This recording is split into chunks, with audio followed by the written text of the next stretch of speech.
Eu quero ler com vocês o capítulo 15 do Evangelho de João, nos seus 8 primeiros versículos, os 8 versículos que dão início a esse capítulo. É o trecho que eu quero trazer a vocês para nós refletirmos juntos. João capítulo 15, de 1 a 8. Jesus falando, um dos eu sou do Evangelho de João. O Evangelho de João reúne algumas dessas expressões usadas por Jesus, eu sou. Uma vinculação quase direta e que, com certeza, os ouvintes judeus de Jesus reconheceram. Uma conexão muito clara com o nome de Deus para os judeus, o Iavé, o Eu Sou, como Deus havia se apresentado a Moisés. E agora vem Jesus usando essa mesma expressão, só que falando dele, daquilo que ele era na vida das pessoas. Ele então diz, eu sou a videira verdadeira, e meu pai é o agricultor. Todo ramo que estando em mim não dá fruto, ele corta. E todo que dá fruto, ele poda, para que dê mais fruto ainda. Vocês já estão limpos pela palavra que tenho falado. Permaneçam em mim, e eu permanecerei em vocês. Nenhum ramo pode dar fruto por si mesmo, se não permanecer na videira. Vocês também não podem dar fruto, se não permanecerem em mim. Eu sou a videira e vocês são os ramos. Se alguém permanecer em mim e eu nele, esse dará muito fruto, pois sem mim vocês não podem fazer coisa alguma. Se alguém não permanecer em mim, será como o ramo que é jogado fora e seca. Tais ramos são apanhados, lançados ao fogo e queimados. Se vocês permanecerem em mim e as minhas palavras permanecerem em vocês, pedirão o que quiserem, e será concedido. Meu Pai é glorificado pelo fato de vocês darem muito fruto, e assim serão meus discípulos. Olha, tem um sociólogo polonês, o Zygmunt, que, de certa forma, popularizou a ideia de que nós vivemos em sociedades líquidas, fluidas. E disso ele diz, e a partir disso ele afirma que nós temos relacionamentos líquidos, relacionamentos fluidos, que nós temos um amor líquido, um amor fluido.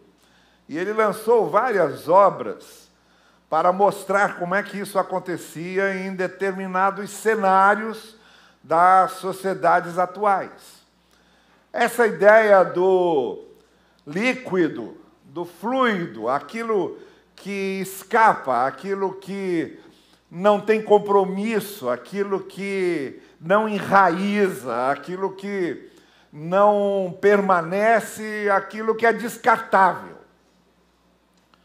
Nós que nos acostumamos atualmente a lidar com coisas descartáveis, coisas que usamos por algum tempo e depois elas devem ser descartadas porque não servem mais, isso acabou, de certa forma, se configurando também nas nossas relações, nos nossos relacionamentos, em que o outro só permanece conosco enquanto nos interessa.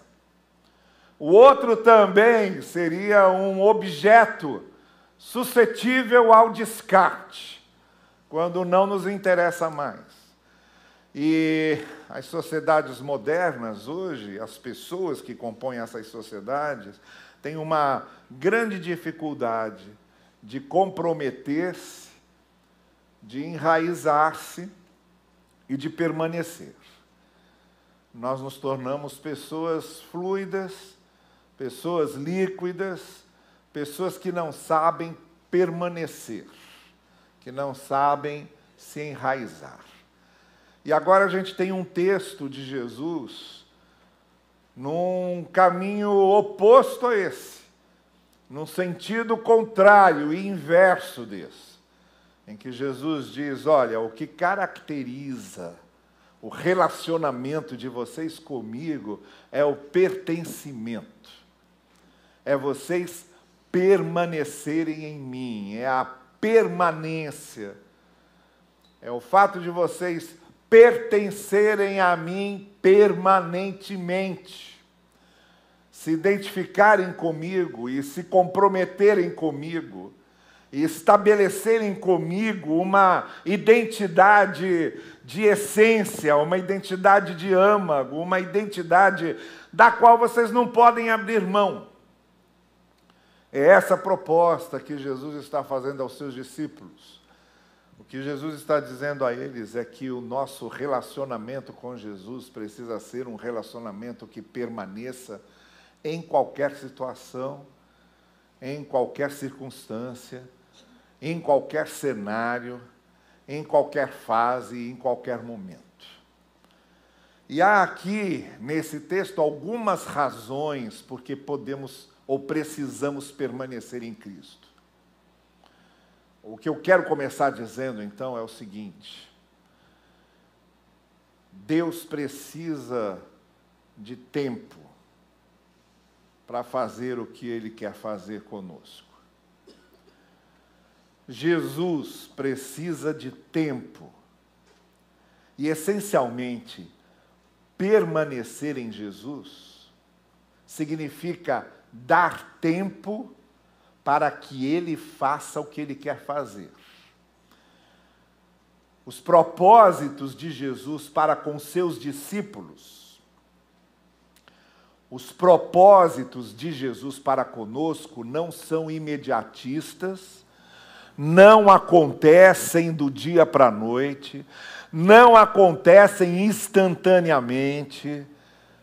Jesus pede para nós permanecermos nele, ou seja, Ele pede para continuarmos nele. Ele pede para que haja uma continuidade de comunhão com Ele, para que haja tempo de desenvolver em nós algumas coisas que Ele quer desenvolver.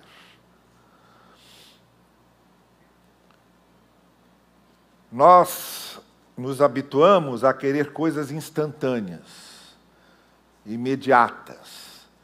Nós somos dessa geração que aperta o botão e a coisa acontece. Aliás, nem apertar botão mais. Hoje você não faz o exercício nem de apertar botão, é pela voz. Você chama uma Alexa dessa da vida e a Alexa responde. Não é? Eu ganhei uma Alexa dessa há uns 2 anos das minhas filhas de presente. E aí às vezes, rapaz, você pode perguntar o que você quiser e ajuda beça. Aí um dia eu resolvi fazer um teste, mas diferente. Eu cheguei em casa, estava sozinho em casa, a Jussara não estava.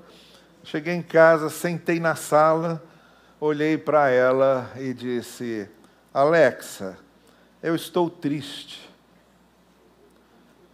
Aí fiquei esperando. Aí a Alexa falou assim: que pena.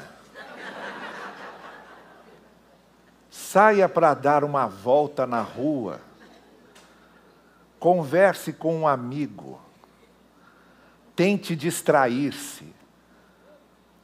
Eu olhei e falei: meu Deus, onde é que nós estamos? Bom, o que eu quero dizer é que você não precisa nem apertar nada. Você diz: Alexa, liga a TV, Alexa, acenda a luz da cozinha, Alexa. E as coisas vão acontecendo. Nós estamos numa cultura de termos respostas rápidas. Mas eu preciso dizer para você essa noite: o trabalho de Deus conosco não é rápido, nem é instantâneo. Se você quiser um Deus que vá agir imediatamente com você ou instantaneamente com você, não está seguindo o Deus errado. O que Jesus está dizendo aos seus discípulos é o seguinte: olha, as coisas não vão acontecer desse jeito, vocês precisam permanecer em mim. e acompanharem como as coisas vão andar. E eu quero mostrar aqui, nessas palavras de Jesus, por que a gente precisa permanecer nele, por que ele precisa de tempo, e o que ele faz com esse tempo em que permanecemos nele. Primeira coisa, que está logo clara, ele repete várias vezes: ou vocês permanecem em mim, ou vocês não dão fruto. E fruto é uma coisa que precisa de tempo. O nosso grande objetivo, como discípulos de Jesus, é darmos fruto. E aí você vai perguntar: fruto é o quê? É quantas almas eu ganho para Jesus? Não tem nada a ver com isso. Primeiro porque Deus não pode fazer esse tipo de comparação. Hoje de manhã eu falei do Billy Graham. Falei: quem é aqui que vai se comparar com o Billy Graham? Quantas almas ganhou para Cristo? Vai chegar no céu com esse tipo de concorrência? Vai chegar lá querendo mostrar para Deus que é melhor que Billy Graham porque ganhou mais almas do que ele? Fruto não tem nada a ver com isso. Quem ensinou para você que dar fruto para Jesus é dar alma para o céu, esqueça, não tem nada a ver com isso. O fruto que Jesus quer que seus discípulos produzam é o fruto da vida, é o fruto da justiça, é o fruto da ética, é o fruto da conduta, é o fruto da influência, é o fruto do testemunho, é o fruto do amor ao outro, é o fruto da misericórdia, é o fruto da compaixão, é o fruto da graça.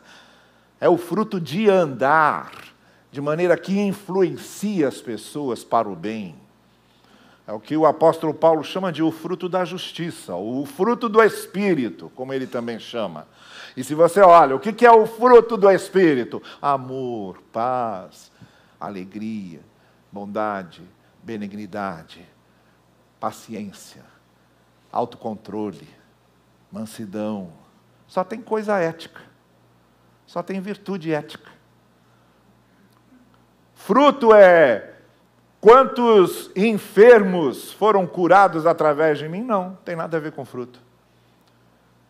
Fruto é quantos milagres Deus fez através de mim? Não, tem nada a ver com fruto isso. Fruto é quantos dons eu tenho? Não, também não tem nada a ver com fruto isso. Quando Jesus diz: vocês vão dar fruto, ele está se referindo a isso. É como você, no seu convívio com as pessoas, vai fazer o que hoje pela manhã eu disse bem claro, para o que é que Deus nos chamou, para fazer boas obras, fazer o que é bom, fazer o que abençoa as pessoas, fazer o bem para as pessoas. Isso é dar testemunho de Jesus. A gente conhece João 3,16 de cor. Eu acho que conhece, hoje eu já não sei, já não posso botar mais a mão no fogo por isso, mas eu acho que uma grande parte aqui conhece. Porque Deus amou o mundo. João 3,16 todo mundo sabe de cor, mas ninguém conhece primeiro João 3,16. Que é um complemento disso. Não existe João 3,16 sem primeiro João 3,16. Enquanto João 3,16 está dizendo, Deus amou o mundo e deu seu Filho para morrer por nós, primeiro João 3,16 diz, porque Ele deu a sua vida e nós devemos dar a nossa. Então uma coisa não existe sem a outra. Dar fruto como discípulo de Jesus é fazer o que Ele fez. Amar e dar a sua vida pelo outro. Fazer o bem ao outro. Isso é dar fruto. Influenciar o outro de tal maneira que ele seja beneficiado pela sua influência. Impactar a vida do outro de tal maneira que ele seja impactado pela sua presença. Isso é dar fruto. Repetir o que Jesus fez conosco. Jesus nos amou, nós amamos. Jesus foi revelação da graça de Deus por nós, nós somos revelação da graça de Deus para os outros. É isso, eu estou até cansando de ficar repetindo isso, mas tem que repetir sempre porque a gente esquece. E fica anexando outros frutos que não tem nada a ver com o fruto que Jesus espera da gente. Então a primeira coisa porque a gente precisa permanecer nele é porque ele coloca aqui uma equação lógica. Permaneça em mim, tem fruto. Não permanece em mim, você não consegue dar fruto, porque a influência de Jesus sobre você é que faz com que você tenha a influência de Jesus sobre os outros. É como se Jesus batesse em você a luz dele e você refletisse essa luz para os outros. Se falta essa luz matriz, se falta essa luz principal, você não tem o que refletir. É disso que Jesus está falando. Então, a primeira razão pela qual nós precisamos permanecer em Jesus, ou ter uma vida continuada com Ele, é essa. Por que casamento precisa durar? Porque é só quando o casamento dura que a gente conhece melhor o outro, que a gente convive melhor com o outro, que a gente vai conhecendo tudo do outro e vai se adequando a essa vida comum. Quem se casa pensa que conhece, e quando se casa que descobre que não conhece. E aí tem que ter tempo para ir conhecendo e ir se adaptando a isso. Por isso que casamento precisa durar. É a mesma coisa, esse relacionamento nosso com Jesus, e precisamos permanecer, porque a gente vai aprendendo com Ele a dar fruto. A gente vai aprendendo com Ele a sermos geradores de frutos, desse fruto que Ele quer que nós sejamos geradores. A segunda razão, porque precisamos permanecer em Jesus, está aqui, quando Ele diz assim, olha, aquele que dá fruto, Ele poda e Ele dá mais fruto. A gente precisa permanecer em Jesus porque não só aprendemos a dar fruto, mas Ele vai trabalhando com a nossa vida para que nós possamos dar mais fruto ainda, fruto de mais qualidade, de qualidade cada vez maior. Mas isso é trabalho dele. É quando ele vai podando. A linguagem aqui é a linguagem botânica. Quem gosta de planta, quem cuida de planta, quem tem jardim, sabe como é que é essa linguagem. Quando você precisa podar para que cresça, para que dê mais fruto, para que haja mais qualidade desses frutos. Bem, precisamos permanecer em Jesus, porque só quando a gente permanece em Jesus, que Ele vai nos podando, que Ele vai trabalhando com a gente, que Ele vai cortando, que Ele vai ajeitando, que Ele amarra, que Ele bota fertilizante, que Ele arruma de um jeito que vai ficar mais produtivo. E para isso Ele precisa de tempo. Então aqueles que permanecem em Jesus estão sendo trabalhados por Ele para que se tornem melhores, discípulos melhores. Ninguém vai conseguir ser discípulo melhor só com tempo de igreja. O falecido pastor Davi Baeta uma vez me contou de um senhor na igreja dele lá, que era um encrenqueiro de marca maior, arrumava encrenca com um monte de coisa. E um dia surgiu lá uma situação que ele precisou chamar a atenção dele. Aí ele virou para o Davi Baeta e disse assim, pastor, eu tenho 40 anos de crente. E ele disse, não, senhor, o senhor tem 1 ano de crente repetido 39 vezes. Não cresceu nada, não desenvolveu nada, não amadureceu nada. Olha, é para a gente amadurecer que precisamos permanecer em Jesus. Senão a gente fica com muito tempo de igreja e quase tempo nenhum de permanência em Jesus. O que nos amadurece para o trabalho de Deus e como discípulos de Jesus não é tempo de igreja. É tempo de permanência em Jesus.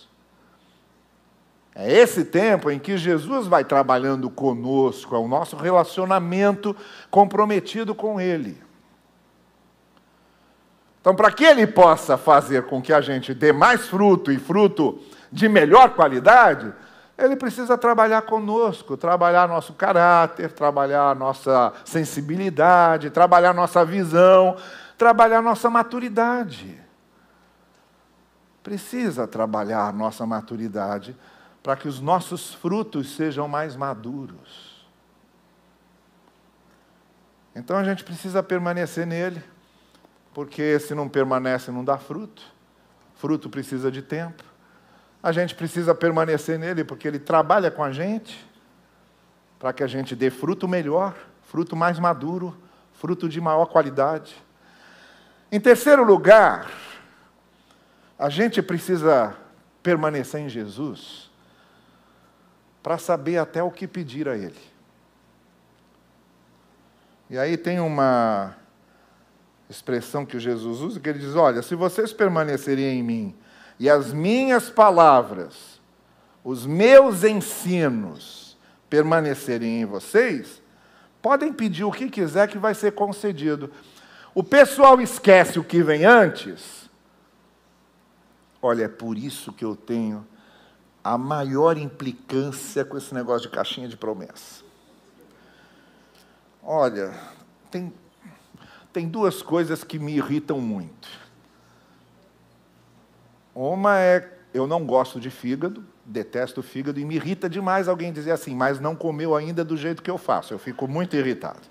A outra coisa que me irrita muito é caixinha de promessa quando coloca lá só partes do versículo. Então, por exemplo, a pessoa levanta de manhã, aí vai para aquele horóscopo evangélico e diz assim, deixa eu ver o que é que Deus tem para mim hoje. Eu fico imaginando uma brincadeira, às vezes, que se eu pudesse, eu tirava da caixinha de promessa tudo que era promessa, botava só mandamento ali. Aí a pessoa, vamos ver o que Deus tem para mim hoje. Aí vai lá, amem uns aos outros como eu amei vocês. Não é bem isso que eu estou procurando. Aí tira lá de novo, sejam santos como eu sou santo. Não é isso. Tragam todos os... Não, já até guarda. Não quer nem ler o resto. Então eu fico imaginando tirar ali as promessas, mas a pessoa vai lá na caixinha de promessa e aí pega só essa parte do versículo. Vocês pedirão o que quiserem e será concedido. Ora, veja. Que coisa mais ridícula isso. Como isso? Como vocês pedirão o que quiserem e Deus vai dar? Como? Se nenhum pai humano faria isso.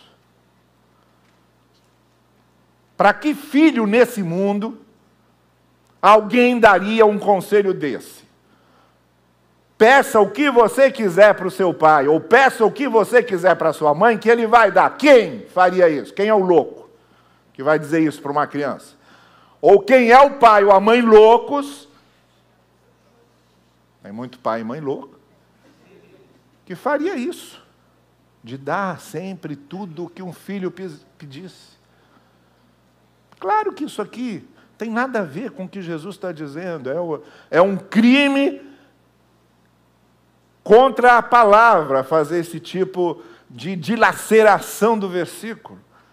Porque está mostrando uma coisa e está criando expectativas numa pessoa a respeito de Deus que Deus nunca deu. E aí não adianta depois ir cobrar de Deus, ou ficar zangado com Deus, ou trocar de mal com Deus, ou ficar magoadinho com Deus, cobrando uma coisa que Deus nunca prometeu. São expectativas nossas, e Deus nunca nos deu essas expectativas. Não é isso que Jesus está dizendo. Em nenhum momento Jesus está dizendo aqui, peçam o que vocês quiserem e será dado. Nunca. Deus não seria louco de prometer uma coisa, principalmente para pessoas como nós. Nunca. O que Jesus está dizendo é o seguinte, se vocês permanecerem em mim, e se vocês conhecerem os meus ensinos, se vocês conhecem o que eu ensinei, podem pedir. E vai ser concedido. Por quê? Porque vocês só vão pedir aquilo que vocês sabem que eu ensinei que vocês podem pedir.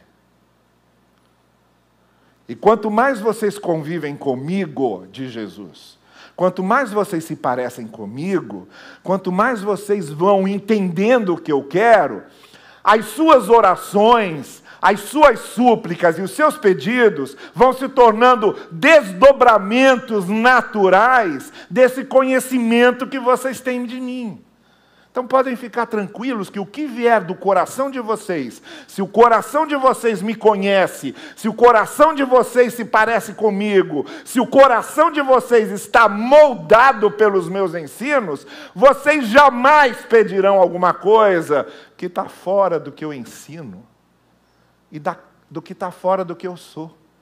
Porque vocês estarão tão enfronhados com o que eu sou, que até as orações de vocês serão um reflexo da minha mente. Reflexo do que eu estou ensinando. E aí Deus vai conceder, porque vai fazer sentido. Deus vai responder porque vai fazer sentido para Deus. Então Jesus pede para que nós permaneçamos nele, porque quanto mais tempo conhecemos Jesus, e quanto mais tempo conhecemos os nossos ensinos, é interessante que Jesus não desvincula a resposta de Deus dos ensinos de Deus. Nunca desvincula. As nossas orações, os nossos pedidos, os nossos interesses, os nossos desejos, refletem os ensinos de Deus, estão vinculados. E aí, quanto mais eu estou embebido, encharcado pelos ensinos de Deus, mais as minhas orações serão um reflexo disso que o próprio Jesus é.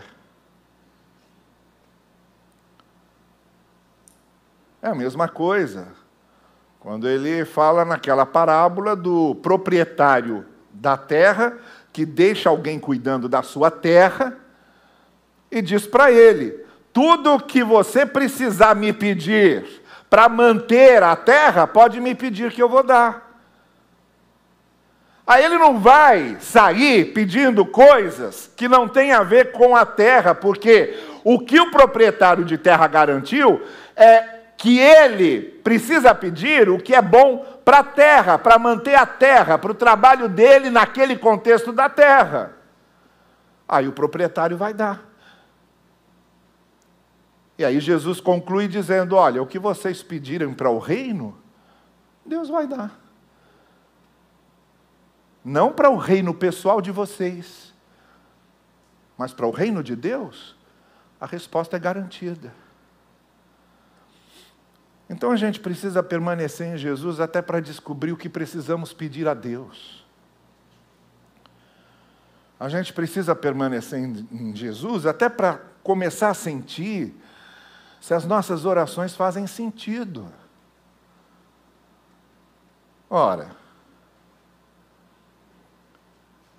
um aluno que está indo fazer a prova do Enem, não estudou, não se preparou, não fez nada, sai de lá pedindo: Senhor, faça com que Cuiabá seja a capital da Bahia, porque foi isso que eu botei na prova. Deus não vai responder nunca uma oração dessa, porque ela não faz sentido. Ela não faz sentido. É claro que eu estou exagerando, mas o que eu estou querendo dizer é que pedimos muita coisa que não tem sentido no contexto do reino. Pedimos muita coisa que não tem sentido no estilo de vida que Deus requer de nós. Pedimos muita coisa que não tem sentido no contexto do projeto de Deus e do propósito de Deus. E aí que Jesus diz para os seus discípulos: quanto mais vocês conhecerem a mim, o propósito de Deus, os ensinos do Senhor, mais as orações de vocês estarão adequadas, harmonizadas com esses propósitos, e Deus vai dando, e Deus vai concedendo. Mas até para lutar com Deus, a gente precisa lutar com Deus pelas causas certas. Por isso precisa conhecer a Jesus cada vez mais. E por fim, para encerrarmos, Jesus termina dizendo: o Pai é glorificado pelo fato de vocês darem fruto e por vocês serem meus discípulos. Um último motivo pelo qual nós precisamos permanecer em Jesus é que quanto mais nós permanecemos nele, quanto mais nós o conhecemos, quanto mais tempo passamos com Ele e deixamos que Ele vá trabalhando conosco, mais nós nos tornamos instrumentos da glorificação de Deus. Porque glorificar a Deus não é essencialmente participar, por exemplo, de um culto como esse, e nem é essencialmente cantar louvores a Deus. Glorificar a Deus, essencialmente, é ter uma vida que glorifica a Deus. O que glorifica a Deus não é exatamente o que sai da nossa boca, mas é a maneira como vivemos. O que glorifica a Deus não é exatamente o que acontece dentro de um templo, é o que acontece fora. O que glorifica a Deus não é exatamente o que acontece no domingo. É o que vai acontecer na segunda, na terça, na quarta, na quinta, na sexta, no sábado. O que glorifica a Deus não é exatamente o que acontece quando estamos todos juntos com os irmãos em Cristo, mas é o que acontece quando estamos junto a pessoas que não conhecem o Evangelho. E às vezes somos nós lá os únicos a mostrar o que o Evangelho faz na vida de uma pessoa. O que glorifica a Deus é a nossa vida e a maneira como vivemos. Por isso Jesus está dizendo: permaneçam em mim, porque a forma de vocês viverem, as decisões de vocês, as escolhas de vocês, as ações e reações de vocês serão um reflexo desse convívio comigo e vão glorificar a Deus, porque é isso que essencialmente glorifica a Deus. Não é o que cantamos, é o que vivemos. O que cantamos é muito bom, o culto coletivo é muito bom, estamos juntos celebrando a Deus, mas o que vai contar mesmo é a nossa vida. Até para certificar o que estamos cantando. Até para certificar os nossos cultos. E é nesse sentido que Jesus diz: olha, a única maneira de vocês refletirem aos outros numa conduta realmente de discípulo é vocês permanecerem em mim, conviverem comigo, aprenderem de mim. E com o tempo, isso vai acontecendo. Porque o permanecimento em Jesus deve ser contínuo, deve ser constante, deve ser diário.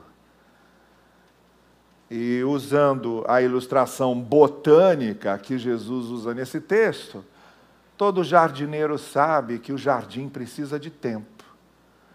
Todo agricultor sabe que a colheita precisa de tempo. E todo discípulo de Jesus sabe que aprender com Jesus precisa de tempo. Por isso, Jesus diz: permaneçam. Permaneçam. Não sejam fugidios, não sejam escorregadios, não sejam turistas na presença de Deus. Não façam só viagens turísticas na presença de Deus. Não busquem Deus só quando vocês estão na pior.